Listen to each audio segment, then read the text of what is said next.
I should give you like my number. That's all your father had left after Blow you up were my taken. phone. You cried over that cheap store-bought Wake me up. for 2 months. Cried into it, bled into it, Whip poured me his up grief when over these it. are At which over, point, he when makes the I'm robotic bigger and Ellie I'm doll that we talked about in the bomber. last episode. So what we're seeing Okay, in these stories appears to be, should at I least to change the some extent, category to the Five Nights at aftermath of Freddy's? that trilogy of books. Yeah, Which at this also point. means that we At might this already point, I'm know gonna the change the true category to identity of the Five Nights Stitch at Wraith. Freddy's. It's a bit of a long shot, but it's my personal headcanon until proven otherwise. I think that the endoskeleton that powers the Stitch Wraith, the main body that's become the conduit for all of this agony, is Okay, the stream same info. We are now endoskeleton that streaming killed Five Henry. Nights at The robot Freddy's. that he used attempt to end his own life. The stabbing robot, which, let's be honest, is like the most complicated way to do that sort of thing. Like, build a robot to stab you to death? What?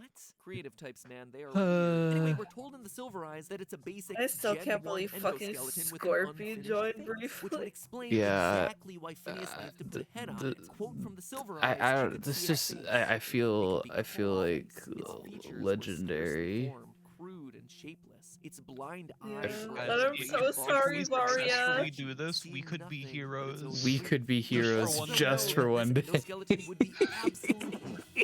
I'm so sorry, As far as Varia. endoskeletons go, a murder bot built by a grieving father is a pretty huge deal, and it's apparently an important enough character to this franchise to have also appeared I'm at okay. the end of the book trilogy. I can review this item I found in my house. Murder bot Oh, and its that'd be trusty fun. knife that Charlie uses to do them both in. Happy I have Moments a chocolate very pie. strong Is theorist black instinct that sugar the milk Stitch Wraith tea will, at flavored. some point during this book it was in my series, be kitchen. revealed to be connected back to Kinda. Henry and his bizarre Might death. have to Just saying, shit the at pieces some are in point. place for this. Yeah? Yeah. Oh, yeah, and assuming that the Fazbear Fright series is connected a bit closer to the book trilogy, Fucking like it McGriddle appears to does be, we sound know like that it would book hit 5, right Bunny now. Call, features a story about a man with Real. gruesome burns over his body and an iron will to live. I mean, we already suspected but, like, that the was thing William is, I Afton, don't but like- going back to see how his I'm story either ended in thinking the of fourth getting a closet, we McGriddle see that his death or is going far to from like a certain. local In his place that final has like moments, these his really good hospital gown catches paninis. fire and he's pulled into a massive furnace. But then, Hey, when I- no official confirmation that When I burnout was fucking actually 14 kills years him. old, I Therefore, would a spend like burned man all in a night just hospital like in my refuses to fucking die sounds like a headset certain on like yellow bunny we all VR know chat. I can do this shit. I would do this but for I've Xbox had Live. enough for now. Oh, I man, would do it has this been a lot. on like the new book fucking comes out in early July, Roblox so in at like the the very fourth least I get a grade. break for a couple I of would weeks. do this with my Thank older brother. goodness. We would play Minecraft. No. But I was Like also Xbox like, edition. I was also like 9 years old and on Adderall, so I don't know. These days. 2020 has really started to mess with my head. I need to relax. Like, But we I've seen played- all of this, literally everything on What did I every just hear? streaming platform. If Netflix. only there was Netflix. something Because he new to opened it. Oh, there's an advertisement for Meantime, remember, NordVPN. it's all just a theory. A game theory. Stay sane out I there, just, guys, like- and thanks for watching. I think I'm gonna get the panini because those paninis are fucking good, and I rarely ever get them. I think I'm getting the panini. I think I'm getting the panini. We are if cutting I like even 5 minutes stay out of awake every that long. video that he talks about NordVPN. I don't know how much of a difference That is that true. made. That takes 1 hour off of the 12 hours. Hey, that would take like 3 hours off. You'll have to lose an eye and an arm. You can be a pirate. Well, like, how many videos are there 32 now. left? Yeah. There's no way that. How are there? I don't. It would be 2.67 hours that it would take off if we skip 5 minutes from each video. To Game Theory, the show that Okay, is, then we'd without be done at, like, exaggeration, 10. thinking of reaching out to Scott Cawthon so that we can jointly buy Chuck E. Roughly. Cheese's quickly But again, dying it's restaurant not franchise actually so we can 5 transform them minutes, into it's what they like were 3 always meant to be, real-world FNAF experiences. Heck, they've already got the terrible I pizza should taken ask care of. We Discord could what probably I even should sell the play. idea to YouTube Originals and make a whole series about transforming the pizzerias into What video horror-themed game I dining should experiences, which would also help mitigate the Is cost him of talking doing about the all that. No joking here, pizza- Scott. This is something we absolutely can and probably should do. I've recreated your games before in real life, and they seem to be pretty well received. You can't stop it. So between my feeder Is background something and your, well, is you know, your something gobs of is it money and invalid? master I mining did of the skip IP, I one think we can video. make something that's really cool. And yeah, the reason I'm bringing it up here is so fans can start What- talking We about did the idea skip both the- here and on Reddit the to show you recap. how excited they are for this to happen. Well, we haven't Anyway, skipped let me that just leave it yet. at, you have What my did we- email. what did I we skip? eagerly What await was your it? response. We Who skipped. knows, you've Oh, probably did we already skip? bought it at this point. You're just waiting to reveal that I back skipped to like the world. halfway through. Speaking Did I of skip Chuck E. halfway through Cheese the restaurants, science of the Brad bite? Pappy of FNAF, No. I actually have a theory You about almost did, but about we were like, those no. pizzerias that any I FNAF fan thought will I skipped enjoy. through one Episode will be video. going One live in the video next I few thought that weeks on my I newest decided to theory just channel, go to the Food next Theory, one. which, if you haven't checked out Let yet, me- you Yeah, let it me- was should. like Link about is something down in the stupid. description. Yes, it sounds like a joke. No, it's not. We've not only got episodes about Chuck E. Cheese on the way, but I was also just wandering horror around my episodes room like how the ghost of KFC's Colonel Sanders has been cursing people for decades. Yes, it is a real thing that we are currently researching. It's the same science, math, and over-research Oh, that we do skipped over the here, stupid except, one about on real the life topics. fan And for art anyone who's one. hesitant to check out a channel about We skipped the one where he. That's just. As long as we can still break the record, honestly. Yeah, we could still go back and watch it, but I don't think that it in the fucking first 24 matters. hours. That doesn't count. That's not a theory. First 2 weeks. So please help us reach Why that isn't this being milestone skipped? in record. Earlier this month, the latest Fazbear Fright book, Step Closer, hit store shelves, and even though it has a super forgettable name, the stories inside of it are epic. Not just because they're some of the most gruesome in the series. I mean, page 1 literally starts with a dream sequence where a kid's eye gets popped by Foxy's hook, but because of the lore drops that are happening in this thing, they are huge. Up until this point, Okay, I'm gonna go Fazbear Frights ahead books and given us have interesting concepts to chew on, everything fleshing out the world of auto FNAF and giving us skipped. new insights into events that we already Like had a auto pretty good skipping handle on. It's sponsors been and auto useful, skipping certainly, but self nothing too promos. earth-shattering. Animatronics can have people stuffed inside of them. Confirmed outright in Book 1. People can have animatronics stuffed inside of them. Confirmed in Book 3. Everything is powered by human agony. The missing children's incident probably happened in 1985. Animatronics can steal identities. Humans can be body swapped with animatronics. Golden Freddy might have multiple souls trapped inside of him. Ghosts might be able to escape from their animatronic prisons to lure more people to them. Like, there has been a lot across all of these stories, hence why I've been covering these books so much. It's gonna be Step like Closer's lore drops are attacking some of the biggest lingering questions still in existence from these games. The ones presented to us by the two most frustrating games in the franchise, FNAF 4 and FNAF 6. Questions that are still hotly debated by the FNAF community. So Everybody today we're loves looking at Freddy the first of those debates, Fazbear. the ones related to Oh, FNAF 4, yeah. looking at what those answers mean for the rest of the I'm gonna series. eat this Today, we confirm the identity black of this sugar guy, milk tea the older flavored brother, Foxy Bro. Real moon quick though, pie before we get to the thing. meat of this theory, let's quickly All right, he speed our still way through is probably the least completely important story of this new trio, God. the Michael middle one, is titled the Dance Break. In child it, we cover and Casey, a young is woman who's a coming from a tragic robot. childhood. She lives on the Let's street, see if I picking can take a pockets and nap, nabbing by the persons. way. One day, she robs a mother and a young girl outside of Okay. Circus Well, I'll Baby's try. Pizza World, which we're told has itself a big red door. Woo! Woo! It's okay. Potentially important detail alert. Anyway, one of the items that she nabs is a set of cardboard glasses. J-Bob When is Casey gonna puts be them so on, she sees a disappointed in me. hologram of Ballora spinning in the distance. Weirded out by this, He's she has gonna other people try get up glasses on, and he's no gonna one like else check manages to see check Ballora. From messages that and like point check onward, each time Discord, she and then puts he's on gonna the see that we're glasses, still in the call. hologram And then he's gets gonna check the closer Twitch stream and it's gonna closer, say which going begins on to for freak her out to 22 the point of her hours. leaving town and trying to put her life back together in hopes that it gets Ballora to leave her alone. A couple cities and failed jobs later, Casey eventually decides to return the stolen items to the mother and the daughter, hoping that it'll make amends. The family welcomes her in and forgives her, but when the little Matt girl Pett. Isabella How many puts views the do the book glasses on, she videos not even only have? sees Ballora, but she immediately begins dancing. It's a very vague ending because it's unclear whether Ballora, who was can't one see step on away this from getting site. Casey, instead nabs the girl because she's the one who puts the glasses on next, and the dancing is the girl becoming possessed, What's or if it's the cinema girl just mode? excited to be dancing alongside one of her Oh. favorite characters, Ballora. Anyway, there's not a whole lot to talk about with this one. The technology is super strange. Freddy's is apparently advanced enough to have holographics that This work is like with cheap taking away any cardboard like glasses for still kids. like That would be strange childhood enough, but fear there's I also feel some that I extra felt weirdness that towards the Five Nights holograms at can interact with Freddy's. the physical world. We see throughout the story that this Ballora hologram kicks up leaves and causes them to swirl around her. To quote from the story, there was Ballora, pirouetting among the colorful fall leaves. As she spun, the bright leaves were sucked into her vortex. For a few seconds, Casey admired the beauty, but then she thought, wait, if Ballora is just a picture, a hologram, then how is she affecting the objects around her? It didn't make sense. Welcome to the world of being a FNAF theorist, Casey. It didn't make sense. Prepare to get that one tattooed on your forehead. But in all seriousness, it does raise a big question. Is she actually a hologram or just invisible and the glasses are somehow revealing her? It's unclear. Today I'm going to be talking a lot about those weird little details that just seem so oddly specific for a book to call out that it feels like the book is trying to tell us something. And this seems like one of them, but while I could spend a lot of time trying to figure it out, to my knowledge, holographic or invisible animatronics haven't really been a thing yet in the franchise, so we'll just have to cross that bridge when it becomes important. Unless, oh damn it might be a phantom animatronic. No, they don't interact with the real world, do they? Last point to be made about this story, though, is its recurring theme of mothers and motherhood. A lot of the backstory that we get on Casey is her troubled relationship with her mom, which has played a big part in how her life ended up the way it did. Casey, throughout the story, is also visited by an older woman at a bus station that gives her grandmotherly advice. She's saved from the police by another elderly woman. She makes amends with that mother and daughter that have a relationship that she envies. I mean, it could be me thinking too much about this, big surprise, but it doesn't feel like a coincidence that Ballora is the main animatronic featured in a story about motherly relationships. I had a theory a long time ago, 2 years ago, that Ballora was like a some sort of Minecraft. stand-in for Mrs. Afton. He was like a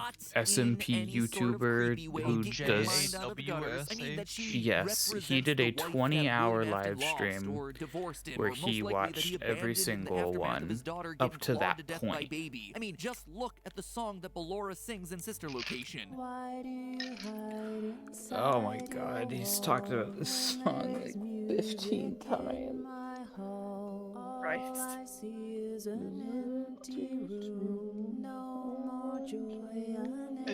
There's like an empty tomb, aka the bedroom of our tragically deceased child. William hides inside his walls by diving even deeper into his work. It's something that William's partner Henry does in the original novel trilogy. When he loses his daughter, he shuts out the rest of the world, hiding behind his walls and obsessing over his work to try and bring her back. And so when William does this in the games, his wife is left alone and probably ends up leaving him. As such, as some sort of coping mechanism, William recreates her in animatronic form, depicting her with perpetually shut eyes because to William, she was blind to what needed to be done to rebuild the family. Blind to the fact that his work was so important. She wanted to move on, to do frivolous Honestly, things good like on sing, Josh spin, for and dance, doing or all at this least and that's actually how he doing felt it for from his charity while we're just perspective. doing this William to Afton was mired in torture his own ourselves. misery of loss. You Like I said, need it's some no stretch. sort It's of something that I've lately talked about before, but I thought the connection between Ballora and I mothers know, in we this story was definitely do not. particularly interesting and worth Mothers. calling out. Anyway, onward to the real story I want to address But he today, actually had Step a reason Closer, to do which this isn't to just sparking new himself. theories, but is straight up confirming stuff that we've argued about for years. In it, we meet Pete, a 16-year-old who, due to their parents' divorce, We're doing has this to because we babysit think his it's little funny. brother, Chuck Chump. One day, while watching him at a Freddy Fazbear's Pizzeria, Pete, annoyed about having to be the responsible one, decides to scare Chuck a little by taking him backstage to see an out-of-service Foxy. Pete fires up the machine and Chuck runs away, leaving Pete alone to get seemingly hypnotized by Foxy's performance. A performance that repeats one line over and over. You can be a pirate, but first you'll have to lose an eye and an arm.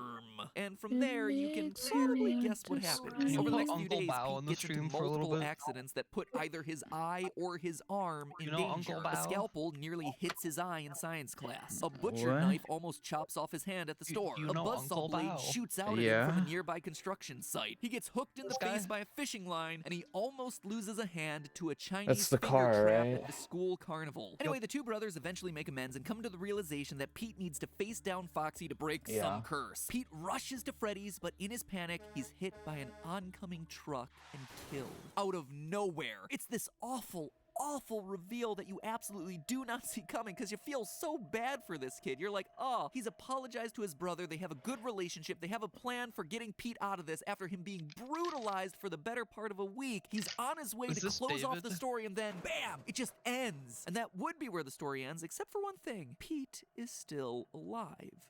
Kind of. We pick up back in the hospital where Pete's soul is trapped inside of his own dead body. Pete is an organ donor. Against his will, I might add. Thanks a lot for signing me up for that one, Mom. And they just got an emergency request for you should look at and a hand. Pete is forced to helplessly watch as his body is taken apart by surgeons. Like I said at the beginning of this episode, this story is shocking. What's even more shocking is the lore confirmation that we get in this thing. Pete's story 100% confirms for us that Foxy Bro, the older kid from FNAF 4 who repeatedly traumatizes his younger brother before eventually getting him chomped in the jaws of Fredbear, that is undeniably Michael Afton. 100% no doubt. It's something that we strongly suspected for a while, something that later evidence started to throw into question, but this story, happening 5 years after that game's initial release, finally clears it up for us. I wish I could like connect my earbuds to my computer. He has a younger brother brother who's So I scared of could, the like, animatronics, not just have like Foxy headphones Bro has on. the crying child, his younger brother who's scared of the animatronics. But my Pete earbuds is always connected cause to like Foxy a throughout the story, just like the brother in the like a Foxy 2 mask. second Pete and Chuck's delay. parents are divorced, just like it seems William and Mrs. Afton are in the game, leaving the older brothers alone to care for their younger siblings. At one point in the story, Pete's hand starts to turn purple, which points us back to Michael Afton and sister location physically turning purple. And lastly is that final scene where Pete should be dead, but isn't, which exactly mirrors the iconic words of one Michael Afton. Father, it's me, It's Michael. me, I should be Michael. dead, but I'm not. But all of it is just a bunch of weak parallels between Foxy Bro and Michael and Pete, and Foxy Bro and Pete. How do we know for sure that all three of these characters are connected? One word, gum. People ask me a lot how I come up with these theories, and more often than not, it's small details that just stick out as off for the author or game designer to include, as though they're purposely seeding these details out there to try and signal something to us. And in this particular story, the odd character detail of Pete is that he chews gum a lot. Page 4, he's chewing watermelon gum while watching his brother. Later, when he's scared by the Foxy animatronic, the book makes mention of him swallowing that gum. Okay, that's fine, that's a one-off thing, no big deal. But later, on the way to the butcher shop, we're told that he, quote, pops a wad of watermelon gum into his mouth. On the boat fishing with his dad, he wishes he had brought his watermelon gum. It is mentioned a lot in this short story, enough that it sparked my theorist senses and made me flag it to look into later. Now, obviously, at no point during FNAF 4, or heck, any of the games, do we see a character actively chewing gum. That'd be silly, but that's not the only place that we see these characters at this point. Let me direct your attention back to the FNAF Survival Logbook. Who knew that a book with dabbing Chica as an active selling feature would become the single most important item for lore solving of this franchise? Dabbing Chica For those has of you who been don't brought up remember this every little time. gem, it's Yeah, the it logbook, has. originally owned by Mike, as we see on the title page, that helped us to solve for Cassidy's name. And wouldn't you know it, but today it's also the thing that's gonna now reveal to us Michael Afton's true identity. Page 49, quote, list 10 bad habits you'd like to break. Number 1, chewing gum excessively. I mean, there it is, plain as day. Pete chews gum excessively. Michael Afton chews gum excessively. Pete eventually turns purple and comes back to life after being dead. Michael Afton eventually turns purple and comes to life after being dead. Pete is an older brother who scares his younger sibling using Foxy. Foxy Bro in FNAF 4 is an older brother who scares his younger sibling with Foxy. Pete equals Michael, and Michael equals FNAF 4's Foxy Bro. Done, confirmed, another character identity locked. This detail has been sitting in the logbook for years, just waiting to be used. Kind of impressive. Well done there, Scott. Well done. And this confirmation tells us everything we need to know about Michael's motivation for the rest of the game series. He's avenging his brother's death, the one that he made happen. When Golden Freddy appearances are accompanied by the words, "It's me," it is literally the younger brother saying, "It's me. I'm here," to his older brother. But of course, What is he it is talking never about that anymore? easy. This same security logbook, this thing he's that has been talking so about chewing pivotal to gum. solving so many mysteries of this franchise, raises just as many challenges. Because sure, here it just confirmed the Foxy Bro connection, but then it also has lines like these. Page 103, the party was for you. Page 75, does he still talk to you? In reference to psychic friend Fredbear. Page 23, was your favorite childhood toy a plastic purple telephone? Page 20, what do you remember? And most troublesome of all, page 31, do you remember your name? All of these questions seem pointed to the crying child. The party was for him. His favorite Everybody toy was the fucking purple comes telephone. Fredbear did talk sometimes. to him and never to Foxy Bro as far as we know. In fact, these are the exact questions that got us to throw the Foxy Michael connection away so many years ago. Why would the spirit in this book, Cassidy, be telling Mike things that are very clearly true of the crying child? If Mike was indeed the older brother the entire time, like this latest Fazbear Fright story just confirmed for us, it doesn't make sense. Which is why now we have to solve these last two questions. What do you remember? Do you remember your name? I mean, yeah, I do remember my name. It's Mike. I wrote Mike on the first page of the book, didn't I? Unless Mike never truly was my name. The question that we're left with, and the question I pose to you and that I still need time to think through is, what did Michael forget? And how did he forget it? Was he the Bite of 87 victim? Is that how he lost his memory? Did some sort of other trauma cause him memory loss? And more importantly, is there some other strange connection between Michael and the crying child? Like, seriously, why would the book say that the party party was for Michael when FNAF 4 clearly tells us that it's not. I can't believe that this is just some sort of typo or something. This book is so precisely engineered to be the linchpin in too many mysteries of this franchise for that to be the case. So could that connection between the two brothers be the reason why Michael's name might somehow be different? All theories for another day, my friends, but at least for now, we're one more confirmed step closer to getting the answers we've been looking for so long. So maybe that's the reason why the story is in fact called Step Closer, because otherwise that title for a story about a kid losing an eye and an arm just doesn't make a whole lot of sense. Next time, we tackle Susie and her connections to FNAF 6.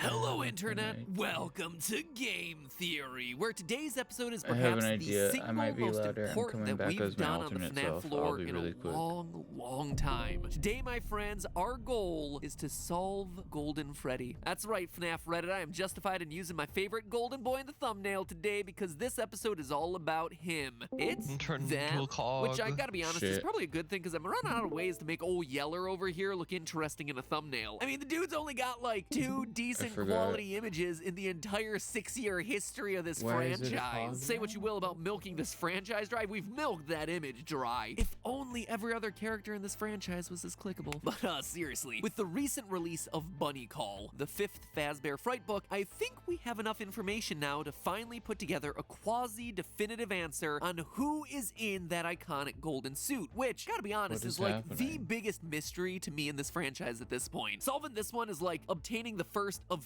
3 massive holy grails when it comes to the lore of this franchise. But in order to do it, we're gonna have to look at the games, the books, and the spin-offs, and by the end, we'll have ourselves an answer that not only fits with the established lore of both game and book, but also an answer that satisfies pretty much everything about this character. An answer that irons out all the wrinkles and frustrations that I've had when concocting past theories about this guy. Oh, and it also just picks a little bit at the scabbed over wound of a past theory, open it just enough that it might get infected. So, are you ready to have your mind blown? Are you ready to finally have the answer to this mystery that has been 6 years in the making? Well, then let's begin with the Stitch Wraith. For those of you who've missed it, the Stitch Wraith story is happening in small chunks at the end of each Fazbear Fright book. It's kind of like an MCU post-credits teaser minus the color-shifting Thanos. It's about an animatronic suit pieced together from the haunted spare parts of various toys and robots. Given life through the power of maybe it just needs a second. Now that it's alive, the creature is wandering the city, collecting more haunted toys and killing people with its zappy hands, sucking their bodies dry and making them cry oily black tears. Let me try something. And up to this point, that's pretty much all we knew about this monstrosity. Lead me to conclude that the reason we're meeting this thing is to prove the existence of Remnant and how it works via negative human emotions. Maybe send him up as the new villain for that upcoming game security breach. Or, at the very least, that's what I thought. But oh no, dear theorists. The Stitch Wraith is far more important than we could have ever imagined. In the epilogue of book number 4, Step Closer, we meet Andrew and Jake, the 2 souls who find themselves trapped inside the Stitch Wraith. And the conversation that they have when they first meet starts to give us some of the lore drops that we have been waiting years to hear. Quote from the book: "Now Jake was inside a metal thing. He didn't know enough about anything to understand what it was, but he did know that he wasn't alone. He was sharing this strange place. Oh, hi, Jake said. I'm Jake. Who are you? I'm Andrew. The child's voice was rough. He sounded a little like a boy Jake used to know in school, a boy who was always talking back to the teacher and getting himself in trouble. Jake thought Andrew sounded angry, very angry, end quote. We're told that even though both their souls are infused into the same endoskeleton, Jake is the only one able to move the Stitch Wraith's body. He's also the only one capable incapable of seeing the outside world. Andrew is blind to it all. It's kind of like those two-man horse costumes. You never want to wind up being the butt in those things, especially on Chipotle days. It's no wonder Andrew's so mad. I'd be too if I was forced to spend an eternity looking at someone else's soul butt. However, it's when they start talking about their former lives that things start to get really interesting. Quote again, "My memories are kind of fuzzy," Jake said. "Fuzzy, yeah, so are mine," Andrew responded. "But I do remember wanting to get back at someone who hurt me. I think I attached myself to him. I got into his soul, made sure he couldn't move on when he should have died. I remember I wanted him to suffer, the way he made me suffer. I remember they tried to kill him, but I wasn't gonna let him go until I was ready." With a story like that, you could almost say that Andrew is a spirit wanting revenge, a literal vengeful spirit, perhaps. Now, loyal FNAF theorists have an idea of where this is all going, right? Back when Ultimate Custom Night first came out, we theorized that the entire game was William Afton trapped in a fiery hexscape, a constant cycle of torture and torment at the hands of his past victims. Or should I say one victim in particular, the spirit of Golden Freddy. Sure, he was called by many names, the one you should not have killed, the vengeful spirit, but in the end, by doing the impossible of that game and beating 50-20 mode, it's revealed that Golden Freddy lingers on, twitching with rage, refusing to move on into his afterlife. Yeah, And here, Andrew Andrew is pretty much confirming exactly that. Sound the party horns and the children celebrating. It looks like we got one right. Or should I say mostly right? What's interesting about this whole Jake-Andrew conversation from the book is that back with Ultimate Custom Night, we assumed that William Afton was dead and that this was just his afterlife in purgatory or HE-double hockey sticks or whatever. He died in Henry's Fire, the one that was set at the end of FNAF 6, the one meant to bring the whole series to a close. I mean, how could he not be dead? Henry even had that awesome final line for him. Although for one of you, the darkest pit of hell has opened to swallow you whole. So don't keep the devil waiting, friend. You don't just survive one-liners like that. And yet here, Andrew says that he was actively keeping his killer alive against everyone's attempts on his life. So does that mean that Afton is still... work on my website. No. I always come back. He attack, he protect, he always come back. But just because William may have been kept alive in the book lore doesn't necessarily mean that he was left alive in the game lore. It looks like it's like too. permanently Well, broken on my but end. I think it does. Fast forward to this month in our newest book, Bunny Call. What was originally supposed to be the 5th and final installment in the Fazbear Fright series. A literal 5 books at Freddy's. Until of course it got extended. I restarted now we have ourselves Discord, the bonus 6th didn't and 7th work. night books. And while the first 2 stories in this new book are interesting and certainly worth talking about on a different day, it's the 3rd one, The Man in Room 1280, that ties into our Golden Freddy mystery today. Stop me if you've heard this one before. It's about a mysterious man in a hospital, burned well beyond the point of death, and yet somehow he remains alive. Quote from the book. The man had no face. A hole in his skull indicated where his nose used to be. Dark, cavernous pits lacking eyes looked at nothing. A toothless mouth gaped without lips to protect it. We'd be remiss if we didn't warn you, don't the know nurse why. said. We know what that is. Evil, Father Blythe.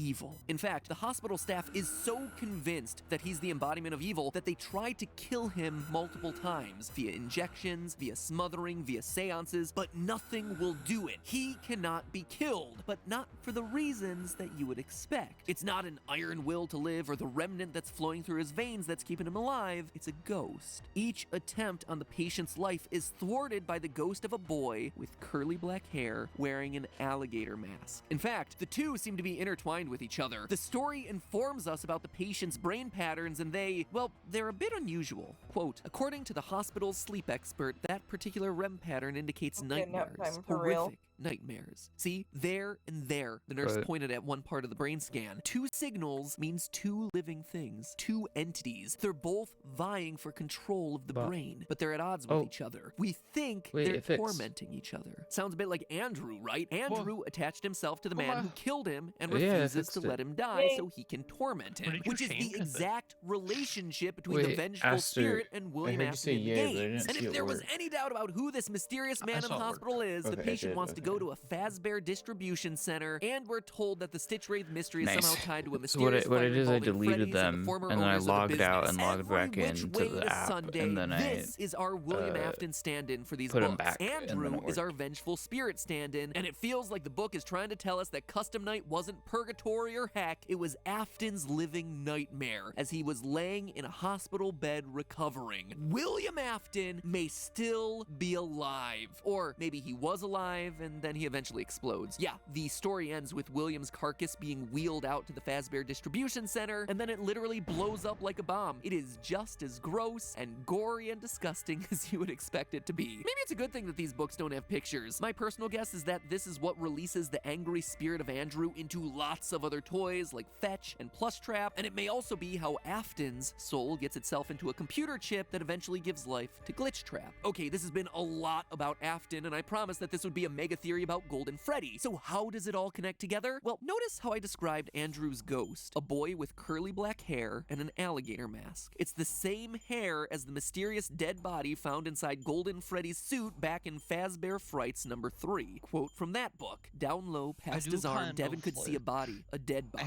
but it wasn't exactly like he thought he'd find. This one had curly black hair. The lore of this series doesn't tend to give us a lot, but one thing it tends to keep relatively consistent is hair. So knowing that Andrew is an angry spirit with curly black hair, and that Golden Freddy has a body inside of it with curly black hair, Andrew is pretty clearly our Golden Freddy kid, which makes things related to Andrew roughly related to Cassidy back in the games. Want even more of a connection between the two of them? The name Cassidy is derived from an Irish surname meaning clever or curly-haired. Actually owe that little factoid to Redditor Shrek the First. It's a good find on that one. I actually would have never thought to look into the name Cassidy. So even though Andrew may not be named Cassidy in the books, he is still representing the origin of the name through his hair. Now, here is why all of this matters. Follow me on this. Both Andrew in the books and Cassidy in the games are missing children's incident victims, stuffed inside of suits and angry enough to keep their killer in a purgatory state so he can be tortured. Seems like a pretty slam dunk connection there. We know that up to this point, the books have been hinting at the fact that Golden Freddy may have more than one soul inside of him. And in these stories, we see Andrew actively upset that he has to share an endoskeleton with another dead kid. So is it possible that in the games, Golden Freddy is possessed by both Cassidy and the Bite of 83 victim, Vengeful Spirit and the Crying Child, just like Andrew sharing a body with Jake in the books? After all, we know via clues in the text, as well as book number 6's description, that his endoskeleton mate Jake is a nice kid who died tragically in a hospital. We know that the Crying Child is also a nice kid who dies tragically in a hospital, even though he got bitten before, but you know. Now, admittedly, that alone is a weak sauce connection, I admit it. What's not weak sauce, though, is that evidence is actually out there to prove that two spirits are in Golden Freddy. So last month we proved that Foxy Bro is definitely Michael Afton. It is a huge confirmation from the series, but that came with a set of problems, specifically in the form of the security logbook. The problem is that the spirit Cassidy in the book seems to be talking to Mike about things that only apply to the Bite of 83 victim, saying things like, "The party was for you," and talking about his plastic purple telephone. It doesn't make sense if Cassidy is talking to Michael Afton. But what if Cassidy isn't talking to Mike? What if Cassidy is having a conversation with someone else, with a second spirit? The logbook doesn't just have one person in it, it has two. This was brought to my attention by a comment on YouTube from Inky Ink, who says it's not useful reading the YouTube comments, right? Quote, "I direct you now to pages 89 and 109, where we see a spirit replying to Fated's questions through altering the text existing in the book. Therefore, we know that Fated is not talking to Mike, but talking to Mike's brother, who is also in the logbook. Thank you for coming to my TED Talk." I gotta say, that is the best TED Talk I've ever seen. Definitely beats the one about how to dry your hands using a single paper towel. 1, 2, 3, 4, 5, 6, 7, 8, 9, 10, 11, 12. And Inky Ink isn't wrong here either. I went back to double check. One of the things the Fated text says is that the party was for you. And right there on page 89 is the answer: it was for me. A statement and an acknowledgement of that statement. A conversation. Two spirits, one book. Two spirits, one animatronic. For years, I have been frustrated by the fact that the Crying Child, the Bite victim of 83, would have made the most sense to pass into the Golden Freddy body, but it never lined up with the fact that 5 kids died during the missing children's incident, and that one of them would have had to have gone on to possess Golden Freddy. But now we have a solution to both of those things. Golden Freddy can still have the Bite victim in him. one that says "it's me" when he sees his brother working as a security guard. But it can also have a second spirit in him, one who died in this horrific missing children's incident murder, and one who continues to torment Afton long after he's passed on. And the logbook isn't done. Sure, on those pages we see the responses of "it was for me" and "I'm scared," but we also see the responses of "I can hear sounds" and "I can't see." It, once again, is a parallel back to the Andrew and Jake situation, where one spirit can see and maneuver the body, while the other is trapped down below the surface, able to listen, but unable to do much else. This feels like the solution to Golden Freddy that we've been waiting for. The problem with him is that we've always assumed he was just one kid, one spirit who we tried to make fit into all the various details about the lore, but never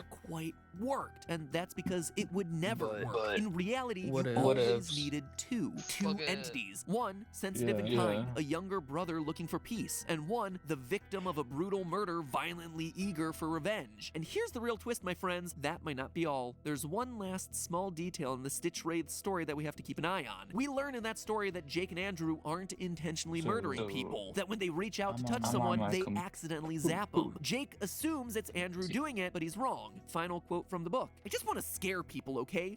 The zap is killing them. Well, that wasn't what I wanted. So if what you're doing isn't doing what you want, maybe it's doing something someone else wants. Maybe something else is here with us. You were a hitchhiker on the man who killed you. Why can't someone else hitchhike with us? So it looks like there might be more souls involved when it comes to Golden Freddy, but that's a story for another day.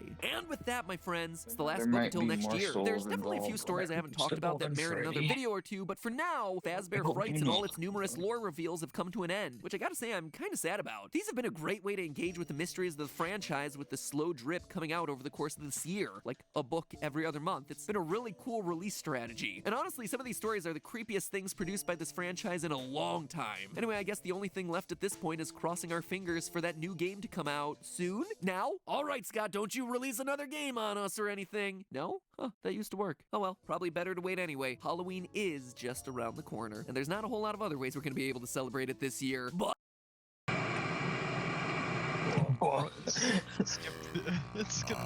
you have it set to skip the outros as well? No. Was it just like an ad during the Yeah, outro? because it's also self-promotion. So if he's like, and I'm a gamer. Watch my other videos. Watch my.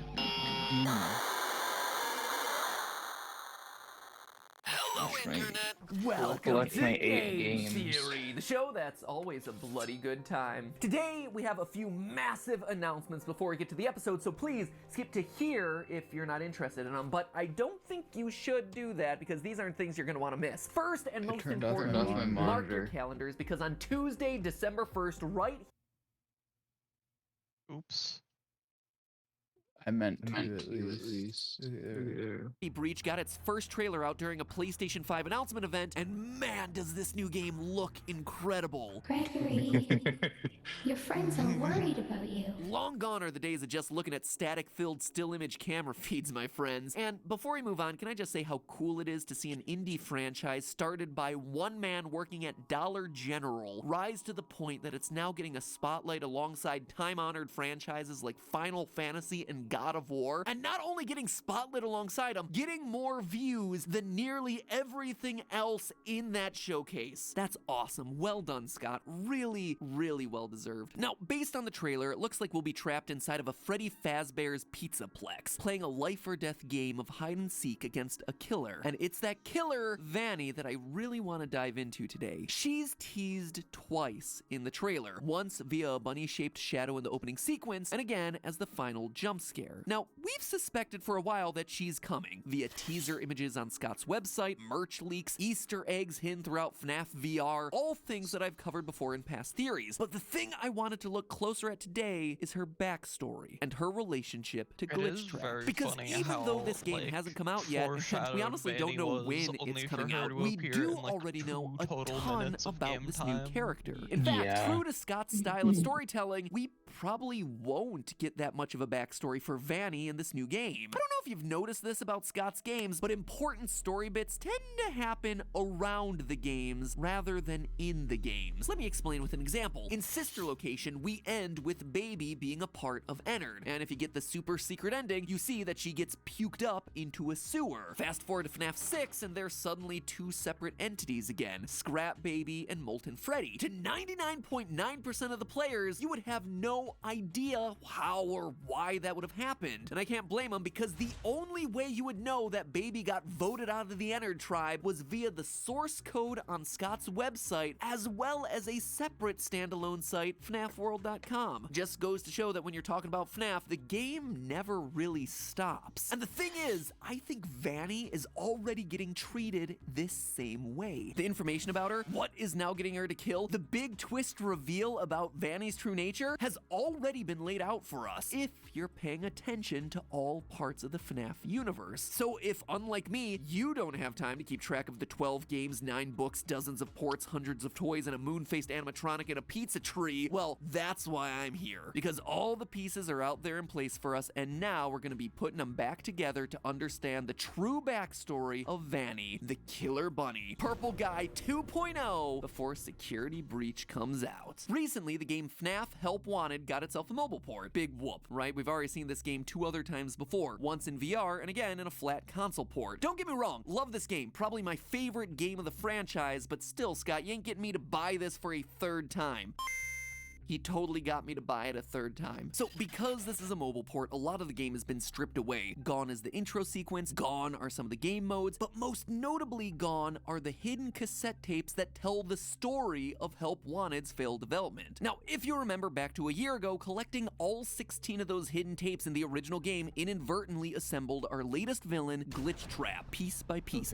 Once fully together, he was able to capture us in the game and presumably escape back out into the real world. That's all gone now in the mobile version. In its place, though, maybe something better. Immediately upon opening up the game, it becomes clear that this mobile port is more broken than FNAF World 1.0. Got textures glitching out in both the main hub and in the various minigames. Now, obviously, these are intentional effects, and by zooming in and tapping on them repeatedly, honestly, I can't say exactly what I did to do it. I just was there a long time pounding away at my screen. The screen eventually fades to black, and suddenly you're presented with everyone's favorite part of the series, an 8-bit minigame with rudimentary gameplay steeped in symbolic lore. I love you, chicken.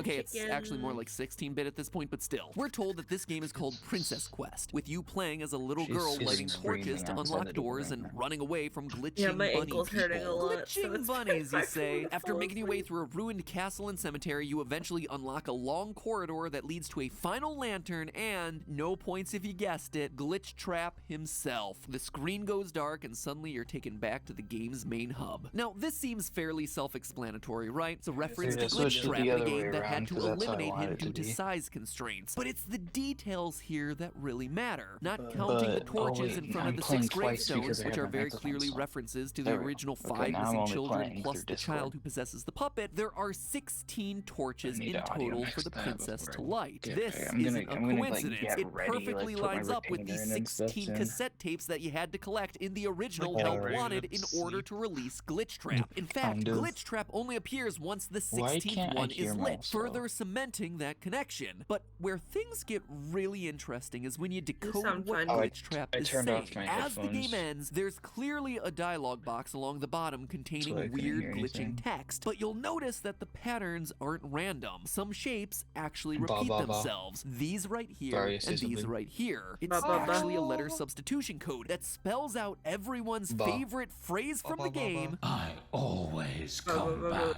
And taking it all one step further, we can actually extract the audio from this moment.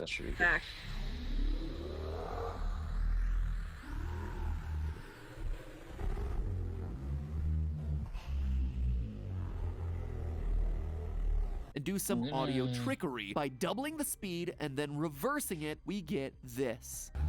Okay, what's this stupid baby one? I always come back, let me out. So in essence, Princess Quest is showing us a recreation of the events from the original Help Wanted. This does a couple of things for us. First, it basically proves 100% that this is, in fact, William Afton's spirit and not some sort of AI or code meant to replicate him. It is him through and through. Dude wasn't lying when he said he always comes back. He's got more lives than Jason Voorhees. He's also got himself a solid understanding of brand consistency. Afton always comes back. Secondly, though, what Princess Quest is doing is confirming for us the origin story of our new killer, Vanny, Vanessa. In the original game, the fate of Tape Girl was unclear because she sometimes encouraged us to collect the tapes and sometimes didn't. But here we get clarity on the whole story. Vanny is the princess with the lantern. She collects all the tapes, pieces, whatever, and gets taken over by Glitchtrap. This all confirms what we were speculating about before with Vanny in a previous theory from a year ago, that a young woman named Vanessa, Vanny for short, would be taken over by Afton to kill in his name, brainwashed or partially controlled by a spirit living inside of her. I'm gonna mute, but I will still be watching, obviously. No.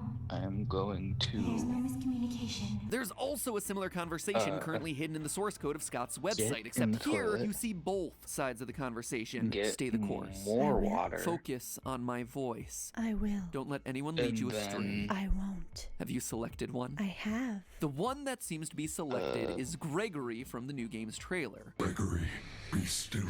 I think she's found us. So, is that it? Just a recap of a lot of information we already knew? Are we just left to speculate about the rest until Security Breach finally comes out? Well, no. You see, in the last year, there's been one final source of information about Vanny, and it's a big one. A game that I've largely ignored up until now, FNAF's augmented reality game, Special Delivery. If you haven't heard about this one, basically the concept is that animatronics get shipped to your home so you'll have yourself some new friends. Because let's be honest, fighting for your life against a malfunctioning robot is probably still better than trying to hold a normal conversation with a living, breathing human being. I think I've been dancing around this one just because the possible canonicity of characters like Shamrock Freddy, Liberty Chica, and Clown Springtrap makes me have a nervous breakdown. But questionable lore implications of Flamethrower Bear Endo aside, this game has been seeding us more info over the entire last year about the history of Vanny and Glitchtrap, and it requires us to do one of the scariest tasks any FNAF game has ever required: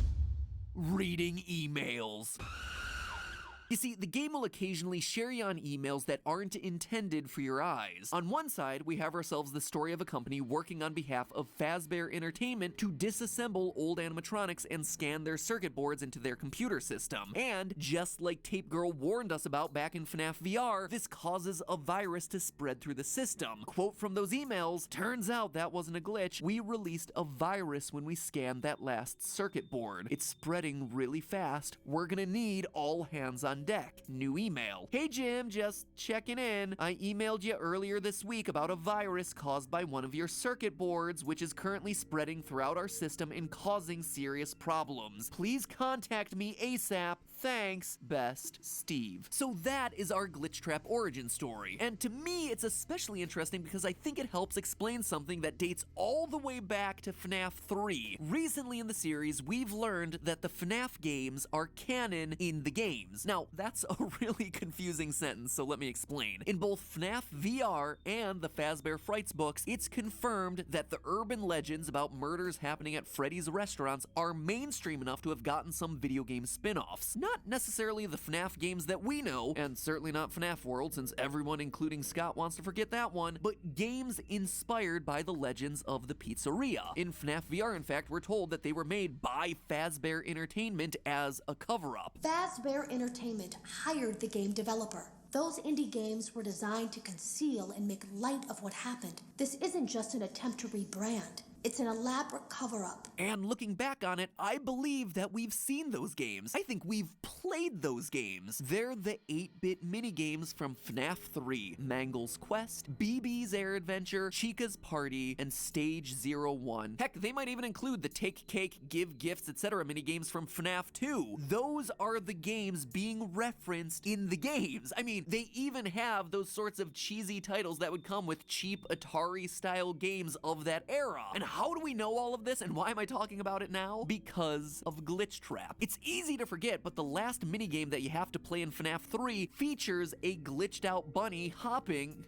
I didn't even mean to put the pun there, hopping between the various minigames. This is the first appearance of Glitch Trap. It's Afton's spirit trapped inside the circuit boards of these retro games looking for an escape. An escape that doesn't actually get realized until he's scanned into a new modern computer system meant to produce FNAF VR. Now, admittedly, this is a bit confusing when it comes to the timeline. We know Freddy Fazbear's Pizza was founded in 1983, as we see from the VR coins in Help Wanted. In FNAF 1, Phone Guy tells us that the animatronics have been around for 20 years. That puts FNAF 1 in 2003, not 1993 like I previously thought. And based on the official description for FNAF 3, Fazbear's Fright and the discovery of Springtrap all happened 30 years after the closure of Freddy's, making that one roughly 2033. Now, we have no idea when and how Afton got a piece of his soul into the circuit boards, probably via his extreme agony at getting spring-locked. But if this company is literally opening animatronic suits sent from Fazbear Entertainment and scanning the boards as implied by the emails, are we assuming that they opened up the Springtrap suit, completely ignored the dead body inside and scanned it? Just doesn't seem likely to me. Is Fazbear Entertainment rescuing the board after he was burned to death in FNAF 6? It's just odd. This is why I don't like to talk timeline with this series anymore. To me, the simplest solution here is that William Afton's soul is just in multiple places at once, split like a Harry Potter Horcrux, only instead of swords and scars, he's split between suits and circuit boards. And one of those iterations is Glitch Trap, stuck in the various games' codes until he's eventually released. But reminding all the way back to FNAF Special Delivery, there's a separate and related story happening in the secret inbox between Lewis and his fellow employee, Ness. Ness, as in Vanessa. It's Vanny again, my friends. Here we see a series of emails where Ness is acting weird, and Lewis, the IT guy, is honestly acting weirder because he's creeping on Ness. Here's a few highlights from these emails. Hey Ness, it's no big deal, but I wanted to reach out off the radar and remind you about the company policy about personal internet usage. Certain words and phrases trigger red flag reports, so your last order got automatically sent to me. Basically, anything mentioning torture is gonna raise the alarm. If you have any questions about the policy, let me know. We could even get coffee or something and go over all the words to avoid. And now I've raised my own red flag. Good thing I'm the one who gets the notification. Smiley, Lewis. Hey Ness, wanted to see if you're doing okay. I appreciate your taking my advice about red flag search terms. If I thought I'd have to file an incident report on you, I think I'd just have to quit instead. I was a little worried maybe something is going on with you. One day you're researching flowers and the migration pattern of bees. Fascinating, right? And the next day you type in, how far can a human being be cut in half before losing consciousness? I figured maybe you're writing a screenplay or something. Always here if you need me, Lewis. Hey, Ness. So the word compliance by itself isn't gonna set off any red flags, but the sentence, how to induce compliance in human subjects and how to induce self-compliance did actually get my attention. I think the answer might involve chocolate chip cookies. Always works for me. I also thought it was strange that these were immediately followed by searches that couldn't possibly have any relevant answers for you. Did you search for help by itself? Anyway, my offer still stands if you want to go over the company policy. I'm free any day after work. We could grab dinner or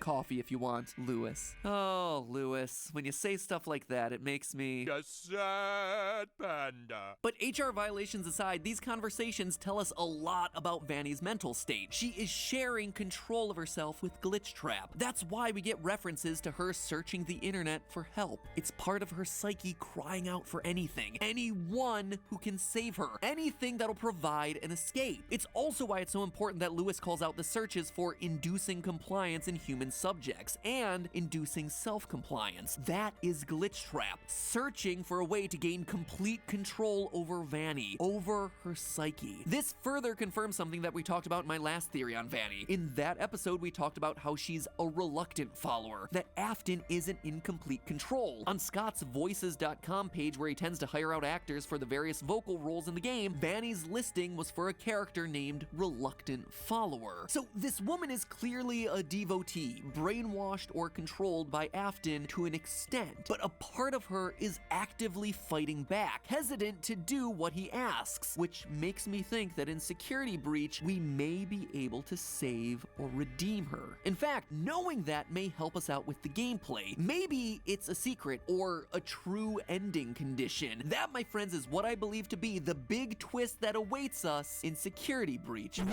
Wait, as I finish this video, of course, new statues just dropped with important lore reveals, so let's just talk about these real fast. With Gregory hiding inside of Freddy, definitely looks like my idea about gameplay being a version of hide and seek is absolutely confirmed, or maybe Gregory is just piloting an 80s era bear-shaped Gundam suit. Either way, I am totally living for it. As for the other statue that just dropped, looks like Vanny is gonna be taking a page out of the Afton playbook, the classic security guard by day and serial killer at night. Old habits die hard, I guess, but in Vanny's case, here's my question. Is she gonna remember it? My guess is no. I think it's gonna be a classic case of Jekyll and Hyde.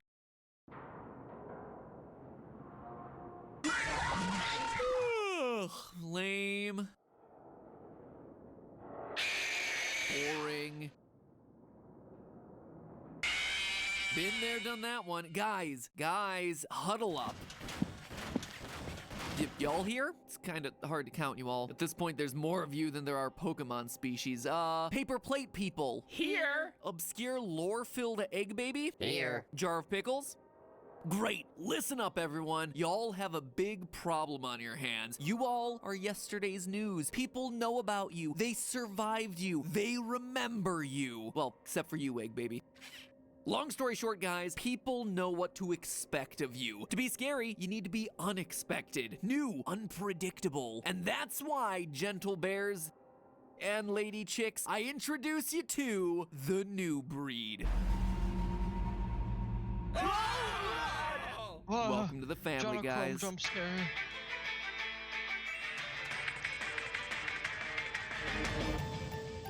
No.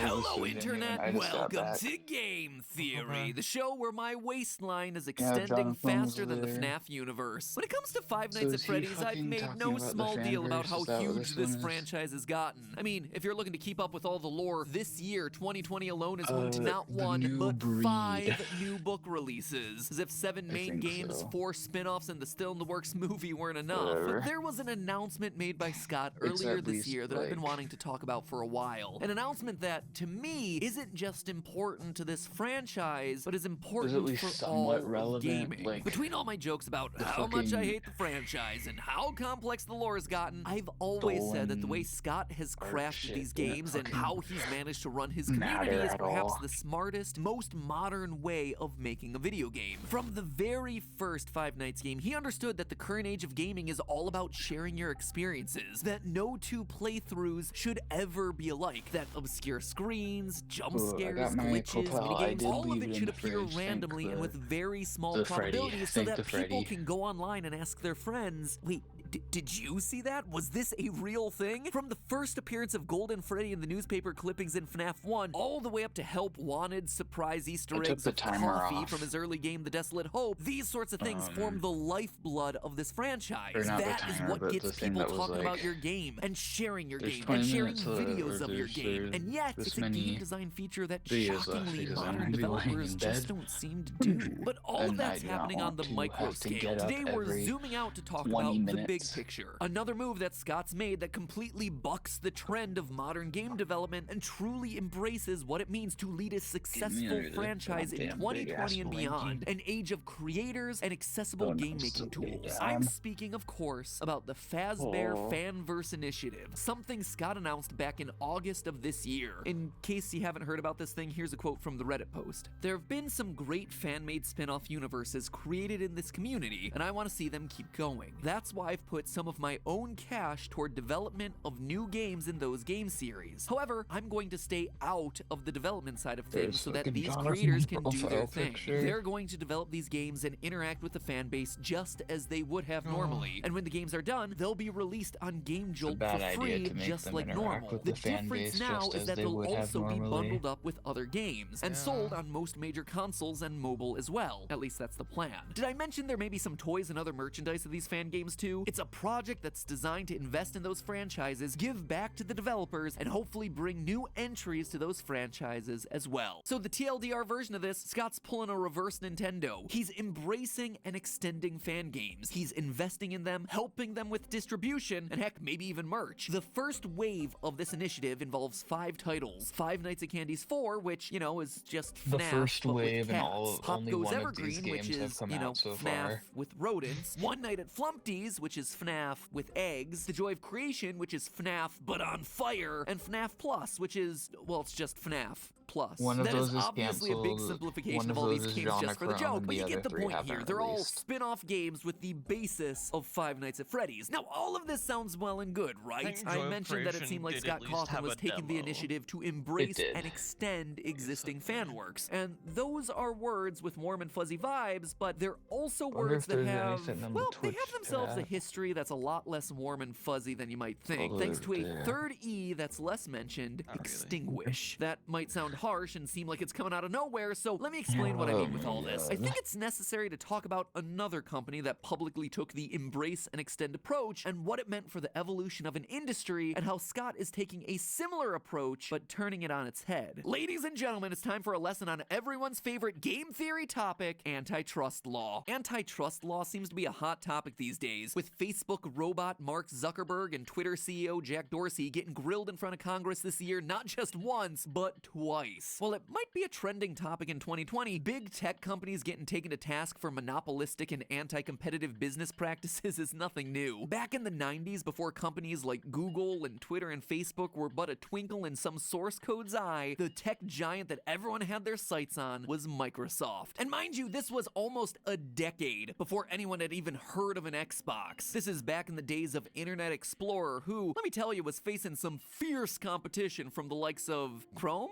Firefox? Heck no, this is the 90s, baby. Their competition looked a lot more like Netscape Navigator and Mosaic. And Microsoft resorted to some, not so pleasant, and as it turns out, not so legal tactics in order to edge out the competition. During the 90s, Microsoft was public about their strategy of embrace and extend. The basic idea is that you start by finding something that someone else has made, like a technology standard, a protocol, or a tool of some kind, and say, cool, we're gonna embrace it and start using it ourselves. And then you extend upon it by saying, well, this thing that someone else made is cool and all, but we're gonna make it even bigger and better. We're gonna build our own proprietary technology on top of it, and people can begin using our version of that old standard. Steve Ballmer, who at the time was the executive vice president of Microsoft and went on to be president and later CEO, described it in an interview with the New York Times. Quote, new products and services should simply be extensions of the old. Whether it's me or the guy who replaces me because we don't do well, we'll keep coming, and we will do well. Yeah, I'd say you did pretty well for yourself, Microsoft, and largely because of this embrace and extend motto. Heck, according to one article I read, a Microsoft employee even wrote a song titled The Battle Hymn of the Reorg that ended with that exact phrase. The song goes a little something like this. Oh, our eyes have seen the glory of the coming of the net. We are ramping up our market share. Objectives will be met. Soon our browser will be everywhere. You ain't seen nothing yet. We embrace and we extend. Man, and I thought I was nerdy. On its face, the policy of embracing and extending tools and protocols made by other people seems generous, right? You're adding to what's already there. But what this hides is the fact that once you take an existing standard and extend it with your own proprietary technology, you own the part that you're adding. And not only that, you're replacing the original public open standard with your own version that you alone have control over, effectively taking ownership over a standard that someone else created. And when Microsoft talked publicly about the first two E's, there was a hidden third E that they didn't like to mention in public, extinguish. Because once you've extended the old standard with your own proprietary additions, having effectively hijacked something that someone else had made, you now have control that you can use use to extinguish the competition. By the way, that third E, extinguish, isn't just speculation on the part of Microsoft haters. Though Microsoft never talked about it publicly for obvious reasons, an investigation by the US Department of Justice found that the motto extend, embrace, extinguish was used in Microsoft internal communications. And considering that the entire court case centered around the fact that Microsoft was allegedly using anti-competitive practices to bar other companies from competing with them, the fact that they were literally trying to extinguish the competition didn't work all that well in their favor. Pro tip, if you have a business strategy that's evil and illegal, try not to use words that make it sound evil and illegal. And then don't use it in company emails, you doof. The Microsoft example is a bit technical, but it's easy to see examples of a similar strategy used in the entertainment world if you look at Disney. Rather than creating their own original stories, they began by embracing folk tales and classic stories in the public domain, like Sleeping Beauty, Beauty and the Beast, Cinderella, and The Little Mermaid. No problems there. They were open and available for anyone to use. Then, they extended these classic fairy tales by creating their own animated versions of these stories with their own spins on them. But then, they effectively extinguished competition by replacing the original work with their own. And when it comes to protecting their own characters and copyright, Disney is fiercely controlling. Unlike Microsoft, Disney has managed to do this without breaking any laws. Technically speaking, they just lobby to change the copyright laws. Mickey Mouse, as a 92-year-old character at this point, should technically be in the public domain by now, except for the fact that the laws seem to mysteriously change every time his copyright is set to expire. Strange coincidence, huh? Couldn't possibly have anything to do with the millions of dollars that Disney's spending to lobby Congress every time it happens, could it? Nah. There is some serious irony in the fact that Disney has worked so hard to prevent their characters from entering the public domain, despite the fact that they began as a company by creating their own versions of classic public domain stories. And in many cases, Disney's versions of these stories have effectively replaced the originals in the public consciousness, which I gotta say is a shame considering I personally want to re-experience the original Little Mermaid's ending, where, you know, she's given a dagger and has to choose to murder the prince or herself. And the Red Sea at sunset is actually the result of her blood pouring out into the water. Yep, that is the original story. Can't imagine why people would prefer the Disney version. Anyway, it's not all that surprising that you go to the books section of Amazon and search for classic fairy tales like Cinderella. The first thing that pops up is a Disney coloring book. Disney's worked really hard to make sure that their version of the story is the only version of the story that matters. So is Scott Cawthon guilty of doing the same thing here? Funding fan projects might seem like a generous gesture, but is this really part of his plan for world domination? Well, the short answer here is no. In fact, while his strategy might at first appear to have some superficial similarities with the behavior of Microsoft in the 90s, you can actually argue that he's doing the exact opposite of the business practices that we see from companies like Microsoft and Disney. And this applies to basically every step in the process. For instance, Microsoft worked by embracing public standards or products that other people had created, and Disney worked by embracing fairy tales and folk stories from the public domain. They were effectively targeting things that other people had created. But here, Scott is honing in on what's effectively his territory to begin with. Scott's own work is the foundation on which these fan creations were made. They exist with his blessing. This is something that we talked about in our FNAF fan art video from last year, but the long and short of it is that while Scott doesn't have the rights to publish work created by fans without their permission, fans don't have the rights to publish work based on his characters without his permission. All the fan creators are working with Scott's blessing, but ultimately it's his characters and intellectual property to do with as he pleases. He's not capturing someone else's folklore and planting his flag in it to claim ownership over it. His flag was already there to begin with. And what's more, he's doing this with the full consent of the fan creators, which brings us to the second E, extend.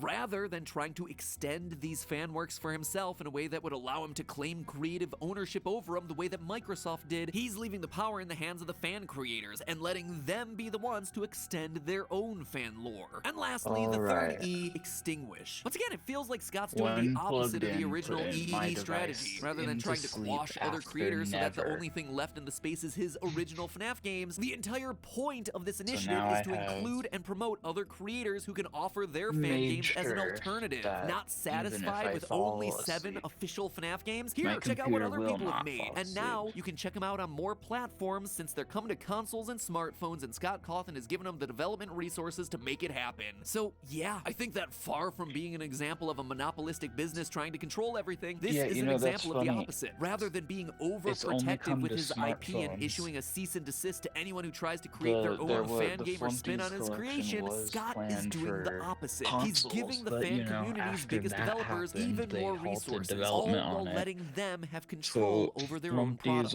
If all of this is starting to sound like one big puff piece and you're feeling ripped off that you got this far into a video without any tea being spilled, sorry, the drama you're looking for is in another castle. Because this, to me, feels like the future of the games industry. In the internet age, this age of social media, we are a culture of remixers. We take other people's creativity, we build upon it, we embrace the world that they've created to make our own original works via fan art, via fan fiction. And that is something that should be welcomed, embraced. If your product is important enough in someone's life that they want to develop their own version of it, they want to show their own fandom by doing their own video, game, whatever, that is a compliment. You hire them, you bless their work, you be a mentor to them, whatever it is. I can't help but think about Sonic Mania, which was created by a team known for their work in the Sonic fan game and ROM hack communities, and Sega gave them the keys to the kingdom to produce what's probably the best canonical Sonic game in recent history. Now contrast Scott and Sega's behavior with Nintendo,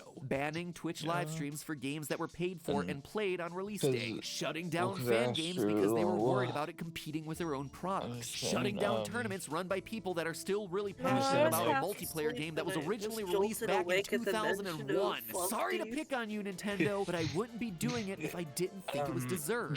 These are bad moves. When games like Pokemon Uranium or another Metroid 2 remake come out, you just kill them. You stomp on them. What could be and are in many cases fully fleshed out games made by creators who spent years putting them together out of a love for your work, you put them through a shredder. Congratulations, you protected your IP, but you killed the love of your community in the process. And from a purely financial standpoint, heck, you could have just embraced those projects, could have hired those people on, you polish them up a little bit, you had two quick and easy money makers. If you're thinking about it from just the pure cold-hearted dollars and cents, that is money you left on the table, period. I'm sorry, times have changed, and the industry needs to change with them. With so many scummy, exploitative, and downright crummy business practices that exist within the gaming industry, it's easy to lose sight of the positive stories, the companies that are doing it right. And if we're able to recognize the more positive examples of how some companies are able to succeed by doing the right thing, maybe we can get just a little bit more of that sort of thing. FNAF is a huge example of a game that isn't just a game. It's a community of fans that pour tremendous amounts of love and effort into making their own content. Whether it's the Let's Play videos that first brought the game onto the scene during its early days, or the people that have gone the extra mile and been inspired to create their own fan games. The Fazbear Fanverse Initiative is a great example of what can happen when fans love a game franchise, and the franchise is willing to love them back. I just wish more people were paying attention. But hey, that's just a theory. A game theory. Thanks for watching. We've heard that. I'm going to say we've heard that 50 times so far, I think.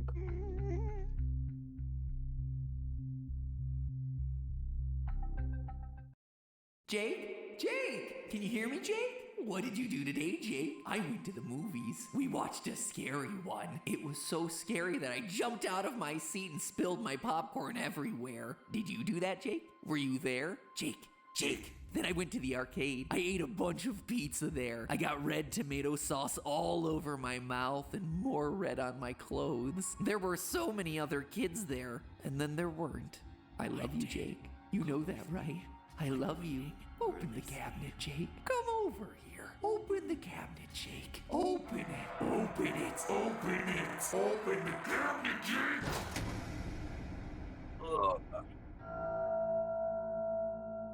Game Theory. Hello, Internet. Welcome to Game Theory, where today the theory is coming from you. That's right. Just because we're all still waiting for Security Breach to release doesn't mean that FNAF theorists out there have been twiddling their thumbs. In fact, the lack of a new game has prompted the community to go back and comb over all the pieces that were in place for us before. Pieces that we might have overlooked or missed the first time out. And it was this thorough re-review of the clues that prompted what may be the biggest fan theory to blow up in over a year. And that's saying a lot since 2020 was full of us connecting massive pieces of this franchise's lore. I mean, with the help of Fazbear's Frights, throughout last year's videos, we managed to pinpoint the year of the missing children's incident as 1985. We solidly connected Foxy Bro to Michael Afton. We even concluded the high likelihood that 2 spirits are trapped inside Golden Freddy, not just one. Our vengeful spirit Cassidy, as well as our Bite of 83 victim, the Crying Child. But have you ever noticed that kid doesn't have a name? I mean, it's been 6 years since he was introduced into the franchise in FNAF 4, and we still don't have any hints as to what Crying Child's name might actually be when he's, you know, experiencing literally any other emotion. Wait, is that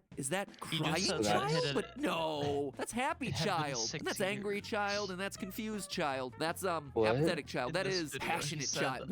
Nope, not that one. Ooh, is that Emotionally Repressed Child? Hashtag relatable there. But really, take a moment to think about that. We know the puppet's name, Charlie, and her father, Henry. We know that baby was originally Elizabeth Afton. Purple guy / Springtrap is William Afton. Other purple guy is Michael Afton. There's the missing children's incident victims, Jeremy, Fritz, Susie, Gabriel, and Cassidy, the vengeful spirit, who is at least one of the things trapped inside Golden Freddy. I mean, there is a name for pretty much every single character in this franchise, except for this one kid. The one kid who, wouldn't you know, was also important enough to have the first on-screen death of the series. Feels like we should probably be able to solve this one by now, right? Like, we should probably have gotten a name for him somewhere along the line, or at the very least, the means by which to solve for his name. The pieces have got to be in place for us, right? Well, today might just be the day where we solve exactly that. One Reddit user named Wolfie1740 Kingdom thinks that they've cracked the code to finally solve the final name of the FNAF mystery, to finally give the Crying Child, the Bite of 83 victim, a proper identity. So break out your tambourines, theorists, because it's Morty time. It's a theory review. Leave your theories in the comments below. I'll pick my favorites in the next episode of Morty.